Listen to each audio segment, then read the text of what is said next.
잠언 63번째 시간입니다. 오늘 말씀은 잠언 31장 1절부터 9절 말씀입니다. 1절부터 3절 말씀을 합독하고 잠언 31장 1절부터 9절 말씀을 보도록 하겠습니다. 그러면 잠언 31장 1절부터 3절 말씀을 한 목소리로 합독하겠습니다. 르무엘 왕이 말씀한 바 곧 그의 어머니가 그를 훈계한 잠언이라. 내 아들아 내가 무엇을 말하랴. 내 태에서 난 아들아 내가 무엇을 말하랴. 서원대로 얻은 아들아 내가 무엇을 말하랴. 내 힘을 여자에게 쓰지 말며 왕들을 멸망시키는 일을 행하지 말지어다. 아멘. 자, 지금 잠언의 후반부를 보고 있습니다. 30장, 31장이 후반부라 그랬습니다. 이 중에서 지금 이제 아굴의 잠언이라고 하는 것이 30장이었고요. 31장은 르무엘 왕의 어머니가 해줬던 그런 잠언입니다. 그래서 참 중요한 또 이렇게 부분이 있기도 하죠. 이렇게 해서 잠언을 마치게 되는데요. 오늘 내일 하고 그 다음에는 이제 전체 정리를 한번 하는 시간을 가지면 이번 주까지 아마 이렇게 잠언이 다 마쳐질 거라 생각됩니다. 오늘 보게 될 잠언 31장 1절부터 9절은요. 31장 다시 말하면 르무엘의 어머니가 르무엘에게 했던 잠언의 전반부라고 보시면 됩니다. 그래서 표제가 있고 왕의 기본 자세에 대한 교훈을 다루고 있습니다. 왕이라고 하는 것은 지도자죠. 지도자로서 어떤 자세를 갖춰야 되는가 이런 부분입니다. 자, 먼저 1절은 바로 이제 표제라고 보시면 되죠. 31장의 교훈이 르무엘의 왕의 어머니가 그 아들을 위해서 훈계한 잠언임을 밝히고 있습니다. 르무엘 왕이 말씀한 바 곧 그의 어머니가 그를 훈계한 잠언이라. 여기서 르무엘 왕이 누구인지는 불분명합니다. 사실 안 나옵니다. 다만 하나님을 경외했던 경건한 왕이라고 하는 것은 이제 우리가 알 수가 있습니다. 그래서 르무엘은 하나님께 속한 또 하나님과 함께하는 또 하나님을 위한 그런 의미가 이제 있는 그런 말, 이제 그런 뜻입니다. 그런 의미에서 이게 2절에 나오는데 서원했다는 부분이 어머니가 마치 이제 이렇게 그러니까 뭐 이렇게 삼손이나 사무엘이나 여러 사람들 서원한 그런 사람이라고 볼 수 있습니다. 그런 부분에서 상당히 이렇게 중요한 인물로 이렇게 이름 자체도 이렇게 정했다라고 볼 수가 있겠죠. 자, 이제 2절을 보면요. 이제 저자가 이 모자 관계를 삼중적으로 이렇게 점점 강조하면서 훈계에 이제 주의를 기울일 것을 촉구하는 내용이거든요. 내 아들아, 내가 무엇을 말하랴? 내 태에서 난 아들아, 내가 무엇을 말하랴? 서원대로 얻은 아들아, 내가 무엇을 말하랴? 이게 이제 좀 직역을 하면 원문을 보면 나의 아들아 무엇이냐? 나의 아들아 무엇이냐? 또 나의 태의 아들아 무엇이냐? 나의 서원의 아들아 무엇이냐? 이제 이런 의미인데 무엇이냐라고 얘기가 이제 이렇게 애매하니까 이렇게 번역상에 무엇을 말하겠냐? 니한테 내가 어떤 말을 하겠냐? 이제 이런 의미로 이제 보는 것 같아요. 그래서 그러니까 르무엘 어머니는 서원을 통해서 르무엘을 낳았고요. 그리고 이제 또 이 르무엘은 자신의 말에 경청해야 할 자식일 뿐만 아니라 하나님께 순종해야 할 자로서 이미 하나님께 들어졌다라는 사실을 지금 강조하는 겁니다. 그래서 왕을 교훈하는 이 르무엘 왕의 어머니의 이 경건한 신앙의 모습이 우리가 이제 좀 이렇게 그 잠언 31장 2절을 통해서 볼 수가 있거든요. 어떤 의미에서 여러분 어머니로서 지혜롭고요. 어머니로서 올바른 삶을 살고 특히 무엇보다도 가장 하나님을 경외하는 자로 서야 될 줄로 믿습니다. 그럴 때 우리는 자녀에게 올바른 모습을 심어줄 수 있겠죠.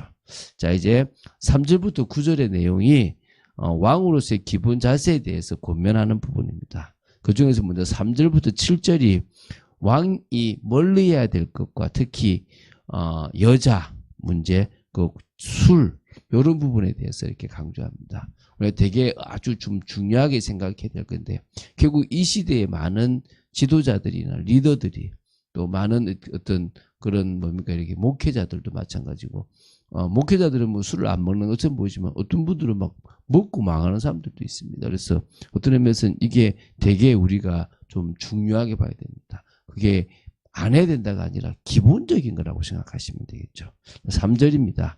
내 힘을 여자에게 쓰지 말며 왕들을 멸망시키는 일을 행하지 말지니라. 그렇죠. 여자들에게 쓰지 마라. 여러분, 왕은요, 후궁과 첩들을 많이 둘 수 있습니다. 그런데 이제, 이게 결국은 뭡니까? 육체적으로 기력과 정신적 능력, 또 국고를 낭비하는 일이 될 수 있습니다. 그래서 많은 후궁과 첩들을 두지 마라, 이 말이겠죠. 어떤 의미에서 성경은 일부 일처제니까, 성경에 부인 많은데요. 그 시대가 그렇게 되어져 버렸기 때문에, 그냥 어쩔 수 없이 그냥 놔두신 거지. 사실은 하나님은 처음부터 일부 일처제입니다. 그런 의미에서 여자들에게 쓰지 말라는 거죠. 뭐요? 우리의 정력이나 우리 에너지를.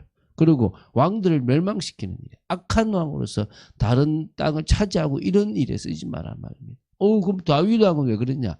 다윗 왕은 멸망시키는 게 아니라 하나님 나라를 확장시키는 일을 했고, 그 나라들을 어찌 보면은 제대로 영향력을 미치는 일을 했지 멸망시키는 일을 하지는 않았다는 거예요. 멸망이란 것은 그 나라를 없애버린다는 거죠. 그렇죠? 그래서 그런 부분보다는 복속시켜서 더 낫게 한 거죠. 그래서 멸망시키는 그런 부분은 하지 않았다고 보시면 되겠죠. 어쨌든 하지 말라고 부탁하는 겁니다. 4절부터 이제 7절입니다. 르무에라, 포도주를 마시는 것이 왕들에게 마땅하지 아니하고 왕들에게 마땅하지 아니하며 독주를 찾는 것이 주권자들에게 마땅하지 아니하도다. 술을 마시다가 법을 잊어버리고 모든 공고한 자들의 송사를 굽게 할까 두려우니라. 독주는 죽게 된 자에게, 포도주는 마음에 근심하는 자에게 줄지어다. 그는 마시고 자기의 빈궁한 것을 잊어버리겠고 다시 자기의 고통을 기억하지 아니하리라. 술을 절제하고 멀리할 것을 권면하는 말씀이죠. 그래서 이거는 잠언 23장 29절부터 35절의 말씀과 좀 동일한 부분들이 있습니다. 물론 뭐 약간의 차이가 있는데요.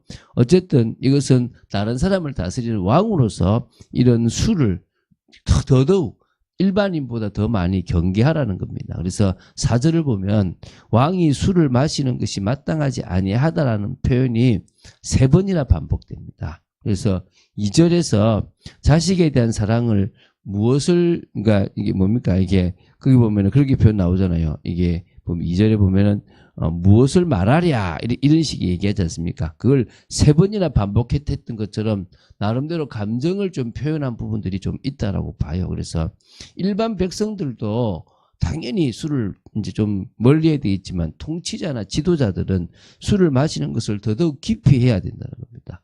어떤 지도자는 뭡니까? 이렇게 자기가 대통령이 된 시작부터 끝까지 그 좋아하는 술을 한 번도 안 마셨다라고 얘기하잖아요. 그거는 이렇게 뭡니까? 이렇게 정식적인 그런 외교에서 술을 들고 있는 거야 가능하겠지만 개인적으로 술을 마셔서 술이 취하지 않았다고 해요. 그런 어떤 정신들은 상당히 중요하다고 볼 수 있겠죠.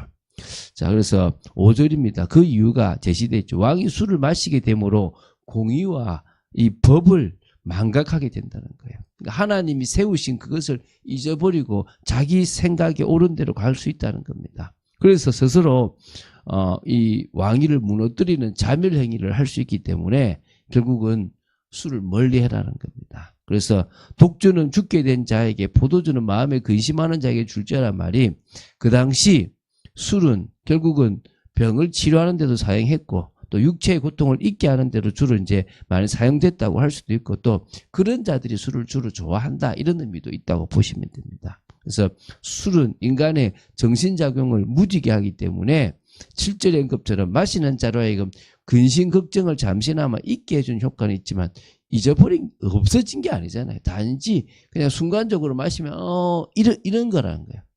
그것에 취하지 말고 현실을 직시해야 되는데 술이라는 것은 그럴 수 있다는 것입니다. 그래서 저는 술 마시는 걸 좀 이렇게 많이 경계하는 거죠. 자, 8절 9절이 마지막인데요. 왕으로서 힘써야 할 것, 특히 약자를 보호하고 공의를 확립할 것을 교훈합니다.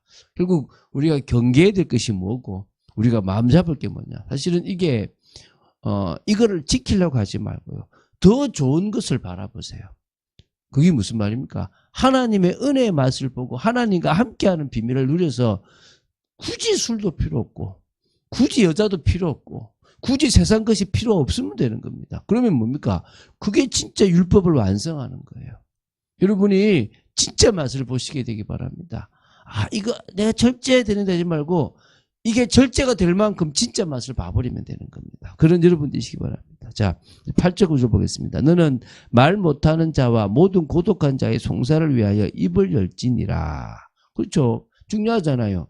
누구를 위해서 우리가 말을 하고 해야 되겠습니까? 하나님께서 원하시는 자들, 이 세상에 공의가 세워지고 이 세상에 공평이 주어지고 하나님의 그런 사랑이 넘칠 수 있도록 그렇게 연약한 자들을 위해서 입을 열고 송사를 해라는 거예요.